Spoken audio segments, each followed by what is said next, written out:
करता हूँ। शोज साहब, अब आपके सामने क्या मुतालबात हैं? जो किसान तंजीमें हैं वो भी मैंने देखा उस तरह अपना एहतजाज रिकॉर्ड नहीं करवा सकती।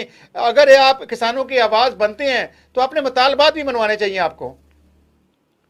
देखिए जी, बात यह है, इस टाइम पहले तो हुकूमत नाम की चीज कोई नहीं थी। ठीक है। मुतालबा लेके कहाँ पे जाते, किस दरवाजे पे जाते। ओके। अब क्योंकि एक हुकूमत बन चुकी है, पंजाब में भी और विफाक में भी एक हुकूमत बन चुकी है। इंशाल्लाह ताला हम इसके ऊपर अपनी वर्किंग कर रहे हैं और बहुत जल्द जो है हमारे मुज़ाकरात, और अगर मुज़ाकरात हमारे नहीं होते तो हम एहतजाज का दूसरा रास्ता हमारे पास होता है, जो कि जमहूरी और ओके, आईनी तो सर मैंने हक भी देखा है है हमारा। खाद खाद जब से फसल गंदम की काश्त हुई थी तब से लेकर एंड तक नायाब रही है, ब्लैक मार्केट रही है। इसके पीछे जो माफिया से कोई एक्सपोज नहीं हुए, कोई किसी को निशाने इबरत नहीं बनाया गया, किसी के खिलाफ कोई कार्रवाई नहीं हुई और सब ने अपना माल बनाया उसमें। देखिए, खाद, जहां तक खाद की ब्लैक का मामला है, इस बहती गंगा में हर कोई हाथ धो रहा है। ठीक है। एक तहसील के अंदर 6-7 बड़े, 5-6 बड़े खाद के डीलर होते हैं। क्या एक एसी असिस्टेंट कमिश्नर जो कि उस तहसील को एडमिनिस्ट्रेटिव हेड होता है, क्या उसको नहीं पता कि ये कौन कौन से डीलर हैं, ये किस तरह कर रहे हैं, खाद पता किस होता तरह है। ब्लैकमेल कर।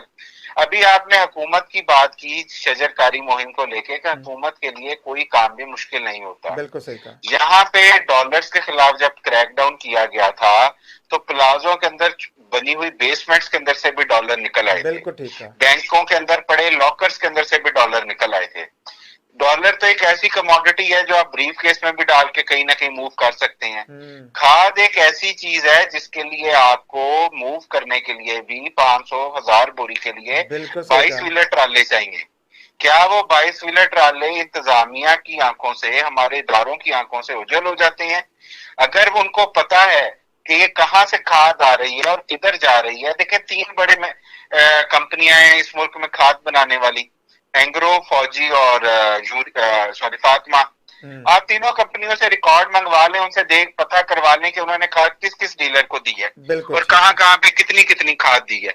ये खाद का चेक एंड बैलेंस बनाना, इसका सारा कंट्रोल करना तो मुश्किल काम ही नहीं है। बिल्कुल। लेकिन बात यह है कि अगर किसी की नीयत हो तो ही होगा। चले, ये जबरदस्त आपने बात की कि इनके पास रिकॉर्ड होगा, पता चल जाएगा, इंक्वायरी होगी। आपको याद है पिछले दौर में जब पेट्रोल सस्ता हुआ था तो माफिया ने उसके अंदर रातों रात दिहाड़ियां लगाई थी, लेकिन बाद में वो एक्सपोज हुए और पता चला कि उसके पीछे कौन लोग कार फरमा थे। इस तरह शुगर मिल माफिया है।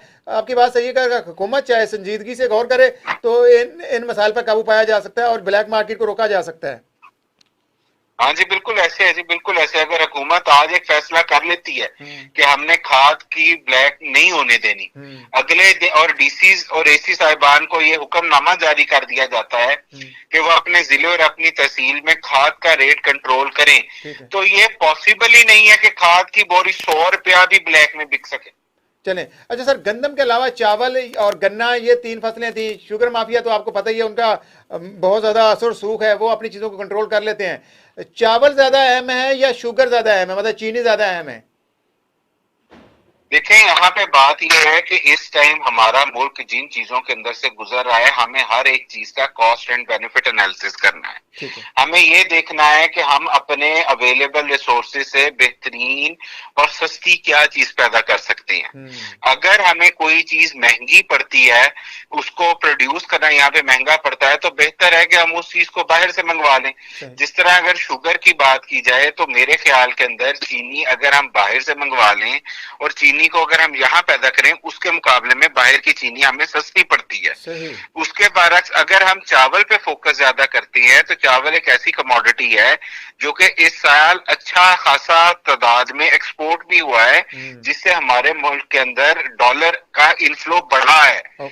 हालांकि चावल की फसल को पानी ज्यादा चाहिए, लेकिन कम अज कम वो फसल हमारे डॉलर्स इनफ्लो का इनफ्लो बना रही है। तो मेरा तो ख्याल ये है, मेरी तो राय भी ये है कि हमें उन फसलों की तरफ जाना चाहिए जो कि मुल्क की जरूरियात को पूरा करने के साथ साथ जो डॉलर है उसका इनफ्लो भी हमारी इकोनॉमी में बेहतर कर सके। कपास की पैदावार उतनी नहीं हो रही। मैंने देखा हमारी इंडस्ट्रियां बंद हो चुकी हैं, पैदावारी लागत बढ़ चुकी है। आपने कहा बिजली और गैस के रेट्स बढ़ चुके हैं, तो हम कभी भी खुद कफील नहीं हुए गजाई जरूरियात पूरी करने में। गंदम, मुझे जो मैंने स्टडी की वो कहते हैं पाकिस्तान बनने से लेकर आज तक हम अपनी गजाई जरूरियात पूरी नहीं कर सके। नहीं जी, ऐसी बात बिल्कुल भी नहीं है। 2017 में 2015, 16, 17 के अंदर हमारे पास इतनी हमारे पास गंदम की वाफर तादाद में मौजूद थी कि उस टाइम फूड ने खरीदारी नहीं कर रहा था फूड, कि हमारे पास गंदम स्टॉक करने की जगह नहीं है। आज पॉलिसीज आप ठीक कर दें, आप किसान को यूरिया कंट्रोल रेट पे दे देते, जहां उसने 1 बोरी यूरिया डालनी थी वहां वो 2 बोरी यूरिया इस्तेमाल कर सकता था। उसका इम्पैक्ट ये आना था कि उसकी 3 मन, 4 मन, 5 मन पैदावार बढ़ जानी थी। आप कोई इस तरह का स्टेप लेंगे तो आप फूड सिक्योरिटी की तरफ जाएंगे। पूरी दुनिया फूड सिक्योरिटी की बात कर रही है। आप ये बताएं कि हमारे मुल्क के अंदर फूड सिक्योरिटी के नाम पे सिवाय मजाक के क्या हो रहा है? मजाक हो रहा है। चले, मैं ताहिर बाजवा को कहता हूँ। ताहिर बाजवा, मैंने देखा है कि पाकिस्तान की आबादी जितनी तेजी से बढ़ रही है, 2050 तक तो हम 50 करोड़ हो जाएंगे, और हमारी उस तरह देखा जाए तो जितनी पैदावार हो रही है वो शायद कम होते होते इतनी महंगी हो जाए, गंदम आम आदमी खरीद ही ना सके। देखिए काजी साहब, दो चीजें होती हैं। आपने पिछले 2 साल से SIFC का नाम सुना होगा, ग्रीन इनिशिएटिव का नाम सुना होगा। बंजर जमीनों की आबादकारी, उसमें वफाकी हुकूमत और फौज मिलके, पंजाब गवर्नमेंट भी उसमें स्टेक होल्डर है। बिल्कुल, ये ऐलान सुना है, हमें कोई आमद दरामद होता हुआ दिखाई नहीं दिया है। कुछ फील्ड में कुछ काम हो रहा है? अच्छा, अब मैं इसमें यही अर्ज कर रहा हूँ, आपकी बात को बड़ा करता हूँ। देखिए सर, बंजर जमीनों को आपने आबाद किया है, अच्छी बात है, हम सपोर्ट करते हैं और करना भी चाहिए, हमारे मुल्क की जरूरत भी है, ठीक है, आबादी के लिहाज से। लेकिन क्या आबाद जमीनों को बंजर करना उसके मुतबादल है? नहीं। क्या ये बहुत बड़ी ज्यादती नहीं है?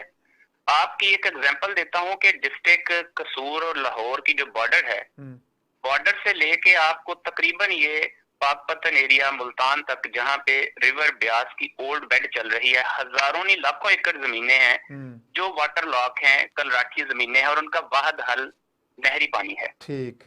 जो BRB आपकी आ रही है, BRB के अंदर आपने अगर एक मोगे के लिए अप्लाई किया है, एक बंजर जमीन के लिए, आपने उसको लेवल कर लिया, करोड़ों रुपए की आपने इन्वेस्टमेंट की। इन्वेस्टर जाहिर है कोई भी हो, आप हैं, मैं हूं, हमने अपने खून पसीने से उस जमीन को आबाद किया। हम जैसे लोगों को गोल्ड मेडल मिलना चाहिए जो फार्मर उन चीजों को आबाद करते हैं। बिल्कुल। लेकिन होता क्या है, उन जमीनों के ऊपर पानी नहीं है। जो नहरी पानी है, आप लीगलाइज करने की बजाय उसको 2 नंबर तरीके से लोगों को पानी दिया जाता है। चोरी। अच्छा, एक जो आपका माइनर है उसके ऊपर 500 पाइप जो है चोरी का दबा हुआ है, लेकिन आप 200 वहां पे जायज मौका देने को नहीं। ताहिर बाजवा साहब, पाकिस्तान को करप्शन ही मार रही है। मेरे पास आखिरी चंद सेकंड है, आप क्लोजिंग करिए, आप मैसेज दें हुकूमत को, फिर मैं प्रोग्राम को क्लोज करता हूं। सर देखें, मैं इसका हल है, ज़राअत के साथ लाइफ स्टॉक जुड़ा हुआ है। ज़राअत आपकी वाकई में रीढ़ की हड्डी है, और आपके तमाम मसाइल का हल, आपकी GDP एम्पावरमेंट, जिस बंदे को कोई काम नहीं करना आता, ज़राअत के शुबे ने उसको भी संभाला हुआ है। आपके 70% लोगों को आज भी रोजगार ज़राअत दे रहा है। खुदारा इस मुल्क के मसाइल का वाहद हल ज़राअत की बहाली, उसको अहमियत देना, उसको प्रायोरिटाइज करना, और उसमें सब्सिडाइज करना। सब में सब्सिडी का लफ्ज आया तो मैं आपको बताऊं, सब्सिडी के लफ्ज के ऊपर किसानों के नाम पे 1100 अरब रुपया खाद के ऊपर इन्होंने लूटा, 350 अरब रुपए शुगर केन के ऊपर लूटे। हमें तो 350 रुपए और 1100 रुपए का भी किसान को फायदा नहीं हुआ। ये बहुत बड़ा जुल्म हो रहा है। सब्सिडी के नाम पे किसानों को पूरी दुनिया में सब्सिडी दी जाती है। 3,000 फी किसान कैसे देने जा रहे हैं ये हुकूमत? कैसे? सर मेरी बात सुने, ये सब बातें हैं टोटल। ठीक है। ऐसा कुछ भी नहीं। मैंने आपको एग्जांपल दे दी है कि 350 अरब रुपए शुगर केन के ऊपर सब्सिडी। मुझे बताएं कि बीज में अपना शुगर केन का यूज करता हूँ, ट्रैक्टर अपना इस्तेमाल करता हूँ, डीजल, लेबर, जमीन मेरी अपनी है, तो गवर्नमेंट मुझे कहाँ पे फैसिलिटेट कर रही है? बिल्कुल। ऑयल सीड के ऊपर, ऑयल सीड सर सूरजमुखी है, सरसों है, कैनोला है, उसके ऊपर आप देखें ऑडिबल ऑयल हम बाहर से मंगवा रहे हैं, अपने किसान को हम सपोर्ट नहीं कर रहे हैं। चलें, तो ये गवर्नमेंट को इसको प्रायोरिटी सेट करनी चाहिए।